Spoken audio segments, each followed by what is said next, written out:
আজকে আপনার জন্য নিয়ে আসলাম স্ট্রেচ মার্ক ক্রিম। মেলার এই স্ট্রেচ মার্ক ক্রিমটি কেনার আগে অবশ্যই বারকোড চেক করে নেবেন। জনিত কারণে স্ট্রেচ মার্কের প্রবলেমটা আমাদের বেশি হয়ে থাকে।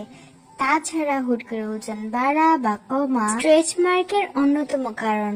আপনার স্ট্রেচ মার্ক বা ফাটা দাগ যে কারণে হোক না কেন, যত পুরাতনই হোক না কেন, সেটি দূর করার জন্য মেলার এই স্ট্রেচ মার্ক ক্রিমটি 100% কার্যকরী। ব্যবহারের মাত্র 15 দিনের ভিতরে আপনি এর কার্যকারিতা উপলব্ধি করতে পারবেন। এই ক্রিমে আছে কোকো এবং সিয়া বাটার, সেই সাথে আছে উন্নত এবং উচ্চমানের কিছু উপাদান যা আপনার প্রেগন্যান্সির ফাটা দাগ, হাত পায়ের ফাটা দাগ, হুট করে মোটা হয়ে যাওয়ার কারণে স্ট্রেচ মার্ক ক্রিম। মেলার এই স্ট্রেচ মার্ক ক্রিমটি কেনার আগে অবশ্যই বারকোড চেক করে নেবেন। জনিত কারণে স্ট্রেচ মার্কের প্রবলেমটা আমাদের বেশি হয়ে থাকে। তাছাড়া হুট করে ওজন বাড়া বা কমা স্ট্রেচ মার্কের অন্যতম কারণ। আপনার স্ট্রেচ মার্ক বা ফাটা দাগ যে কারণে হোক না কেন, যত পুরাতন স্ক্রিনে দেওয়া নাম্বারটিতে কল করে দ্রুত ঘরে বসে সারা বাংলাদেশ থেকে আপনি অর্ডারটা করতে পারেন। ডেলিভারি ম্যান আপনার বাসার সামনে যেয়ে দিয়ে আসবে।